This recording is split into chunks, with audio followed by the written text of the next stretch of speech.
Welcome to Repertoire Wednesday with my dad, Dr. Joe Tranquilla. Thanks, Everett. Today we're going to take a look at Litany by Jeff Enns, and I'm joined by my good friend Jeff, the man himself, to discuss the music. I've chosen to talk about this piece today because it's a penitential work that fits well in the season of Lent, and that's for all the church musicians out there. Can you describe a bit of your compositional process? Obviously there's the text, but then how do you begin with a piece like Litany after you have selected the text? I do probably 95% of my writing at the piano. I can feel like there's a melody or there's chord progressions that should happen and where it should go.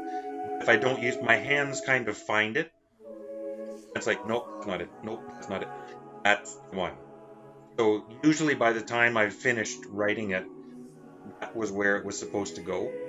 Certain keys do a little bit of sort of color shape with me, not to the point of Messiaen or anything like that. The F sharp minor is very Lenten key, it's burnt orange to me, and it's sort of a very brittle key, like almost like it could just be shattered glass. This sort of has all my trademark kind of things. I mean, I love to stack fifths and stack chords, but I also love big textures and then coming back to unison. And because there's so much power in both.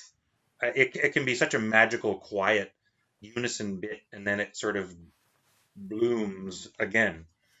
It just seems like this piece really finds the sweet spot of switching gears between those textures, but also bringing it all sort of together through these various devices. Do you remember hearing the Canadian Chamber Choir sing Litany for the first time? Yes. It was a tour to Ontario, and the choir came to my church at that time, and everybody's like, Jeff! And they cheered and clapped for me, and then it's like, oh. And Julia had said, can we sing Litany for you? And I was like, yeah, you can. I might have made it to the third bar, and I was just like sobbing, weeping. It was just stunning, and I'd never actually heard the piece. So this piece is featured on the first CCC album, In Good Company. Am I holding up the right one? Ta-da! What sets Litany apart is the natural delivery of the text, I think, and the vulnerability in several of the lines. When I listen to Jeff Enns' music, I do sense the vulnerability in that, and that's what is really often the most compelling to me, but especially for the sopranos in this piece. And it's those high F sharps which are challenging, and they look perhaps innocent on the page, but it's not easy. So when working on this music, the conductor and the choir need to keep in mind, I would say, the balance and blend of the parts.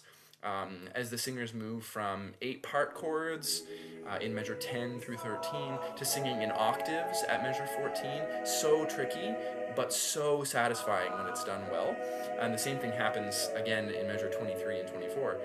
And I think you have to take a lot of care with the text. Bathe those feet, cease not. All my faults and fears. I think that's... and fears. Yeah. So it's the poetry that lends itself to that, but the way that Jeff has said it, we really have to take great care to deliver that text so that it's really understood well, and that we have the chance, we give the audience a chance to really let that text sort of sink in. My favorite moment in the piece might be the very final gesture, the conclusion that comes on the word tears. It's so important to get the right balance on that last chord. It's funny, I can often know where I borrowed some little, like one little thing, one little gesture, and that closing chord, I think, was actually from the end of a Dream Theater song. It just sort of kind of grabbed me just with that ending in that minor key, but then with that G sharp. This piece is published by Cypress Choral Music and is part of the Canadian Chamber Choir series for accomplished choirs. For details on how to order this music and to check out more great repertoire, be sure to visit cypresschoral.com. The CCC series is one of several great collections curated by outstanding Canadian choral conductors.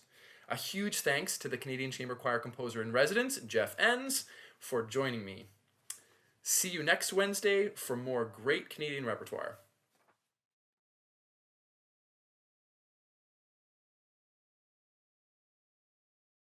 It was like a Blues Brothers moment. Have you seen the light?